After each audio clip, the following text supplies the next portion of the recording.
गौतमा रानी की सरप्रस्ती में मल्हार सरकार की सभा का उड़ा मजाक। नमस्कार दोस्तों, स्वागत है आपका आपके अपने चैनल हंग्री स्पिरिट्स में। हंग्री स्पिरिट्स देख रहे सारे दर्शकों का मैं अंशु शर्मा दिल से स्वागत करती हूँ। ये सीन देखने के बाद समझ में आया है दोस्तों कि क्यों मल्हार सरकार देवी अहिल्या पे इतना यकीन करते थे, अपने पुत्र से भी ज्यादा, अपनी पत्नी से भी ज्यादा। क्यों वो चाहते थे कि गद्दी पे आखिरी फैसला देवी अहिल्या का हो। ये सीन देख के सब समझ में आ गया। ये सीन जो इस धारावाहिक में दिखाया गया है, हकीकत में क्या था ये तो मैं नहीं बता सकती, मगर यहाँ पे जो हमने देखा है उसको देख के हैरानी जरूर हुई है कि ऐसा तो कभी हो ही नहीं सकता था। क्योंकि वो गद्दी जहां पे मल्हार सरकार बैठते थे, जिसपे गौतमा रानी बैठी, जो मुख्य कक्ष की गद्दी है, जहां पे बैठ के मल्हार सरकार ने बड़ी बड़ी योजनाएं बनाई हैं, बड़े बड़े फैसले भी किए हैं। उस गद्दी के सामने जो हुआ, उस गद्दी के साथ जो हुआ, उसको देख के बहुत दुख हुआ दोस्तों। चलिए विस्तार में चर्चा करते हैं, क्योंकि मन बहुत भरा हुआ है ये सीन देखने के बाद। शुरू करते हैं, मगर पहले वही गुजारिश, जिन्होंने अभी तक चैनल को सब्सक्राइब नहीं किया है कर लीजिए। साथ में दोस्तों बेल आइकन दबाइएगा ताकि आपको हमारे वीडियोस के नोटिफिकेशन मिलते रहें। दोस्तों धारावाहिक बनते हैं, हम लोग उनसे जुड़ जाते हैं, हमारे इमोशन जुड़ जाते हैं, हम धारावाहिक के जरिए ही चीजों को देखना शुरू कर देते हैं। मगर जब कोई ऐसा सीरियल होता है जिसमें हमें भी थोड़ी जानकारी होती है, क्योंकि पहले से हुई घटनाओं को हम देखते हैं, तो जब वो घटना बिल्कुल ही आउट ऑफ ट्रैक होती है तो थोड़ा सा दिमाग घूमता है, सोचने पे मजबूर होता है कि ऐसा क्यों। तो ये जो सीन हमने देखा, जिसमें गौतमा रानी को जब से हरकूबाई साहिब ने कहा कि आप हो बड़ी सूबेदारनी, आपके हाथ में है सारी कमांड और आप कीजिए फैसला, तभी पार्वती आके बताती है कि कैसे दो लोग जो हैं, जैसे भी वो बताती है कि जिन्होंने जो हमारे खाने में घोला था जो नशीला पदार्थ, वो पकड़े गए हैं। गौतमा रानी को मौका मिल जाता है, क्योंकि वो चाहती है कि वो लोग पकड़े जाएं, मैं भी कुछ करूं, क्योंकि वो तब से भक्ति कर रही थी, शिव शंभू से प्रार्थना कर रही थी कि मालेराव मिल जाए। मगर जब हरकूबाई साहब ने कहा तो वो जेन्युइनली उनके जज्बात ऐसे आए जो आने ही चाहिए थे, क्योंकि है तो वो भी पटरानी। मगर जिस तरह से ये हुआ वो थोड़ा दुखदाई था। गुन्नू जी जो पहले से ही सबकी कमजोरियां समझ के बैठे हैं और उनको पहले से ही पता है कि अब क्या होगा, ये क्या बोलेंगे, वो क्या बोलेंगे, वो सही, उनका सब सही चल रहा है। मगर इधर गौतमा रानी क्या कर रही थी, जो इस सीरियल की गौतमा रानी है उसकी बात कर रही हूं दोस्तों, बिल्कुल भी कंफ्यूज मत होइएगा। जो इतिहास में गौतमा रानी है उनकी बात मैं नहीं कर रही हूं, मैं इस सीरियल की गौतमा रानी की बात कर रही हूं। और उसकी भी बात नहीं कर रही हूं जो पहले हमने देखी है। वो कैरेक्टर खुद अपने कैरेक्टर पे काम करते थे, वो एक्टर खुद अपने कैरेक्टर पे काम करते थे, ऐसा ही हमें दिख रहा था। मगर यहां पे जो गौतमा रानी हमने देखी इस सीन में, सबसे पहली बात, जब उन्होंने गुन्नू जी पे शक जाहिर किया, वो शक जाहिर करना सही था, उन्होंने शक जाहिर किया, फिर वो भी ठंडा पड़ गया। हरकूबाई साहब ने पूछा कि क्यों नहीं आपने क्वेश्चनिंग किया, क्योंकि करना चाहिए था। वहां पे जो ऑलरेडी जिसको सजा मिली हुई है नजरबंद होने की, ऑलरेडी मुजरिम है वो किसी और अपराध के लिए, उस पे शक करना कहाँ गलत है। वहां पे गौतमा रानी ने रिश्तों का जो है बात कही, तो अंडरस्टैंड करते हैं, चलो रिश्तों की बात कही है, सबसे बड़ी है, रिश्ते संभाले। उसके बाद जब हरकूबाई साहिब ने कहा कि आप पटरानी हो, आप बड़ी सूबेदारनी हो, आपको ये मामला देखना चाहिए, तभी पार्वती आके बताती है कि ऐसे करके पकड़े गए हैं वो लोग, मुझे पता चल गया है। तो तभी बड़ी सूबेदारनी बन जाती है। जो काम वो कक्ष में करने के लिए हरकूबाई साहब बोल रहे थे, वो मुख्य कक्ष में ले जाती है, जहां पे मल्हार सरकार, गंगूबा तात्या, देवी अहिल्या, तुक्कू जी, ऐसे बड़े बड़े दिग्गज बैठ के बड़े बड़े फैसले करते थे, बड़ी बड़ी योजनाएं बनाते थे। और वहां की सुरक्षा कितनी टाइट होगी ये भी आप समझिए।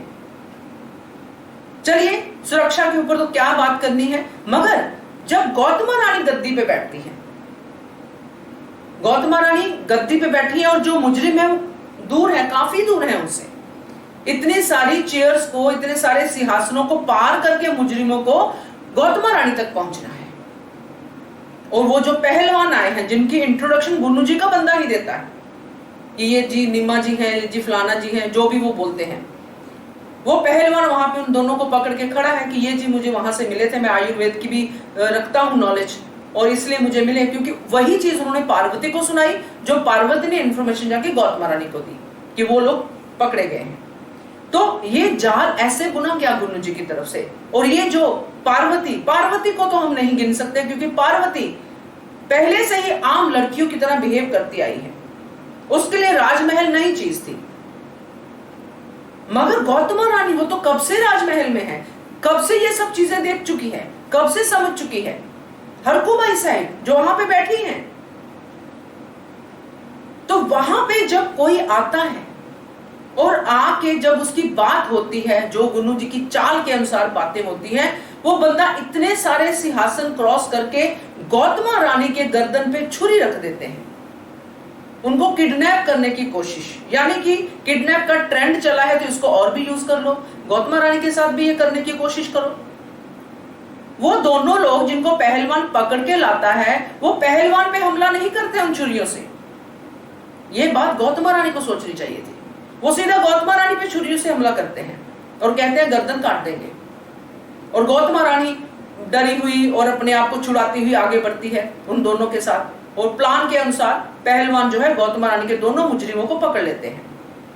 अब पहलवान उनको तब तक नहीं छोड़ते हैं जब तक वो मर नहीं जाते हैं।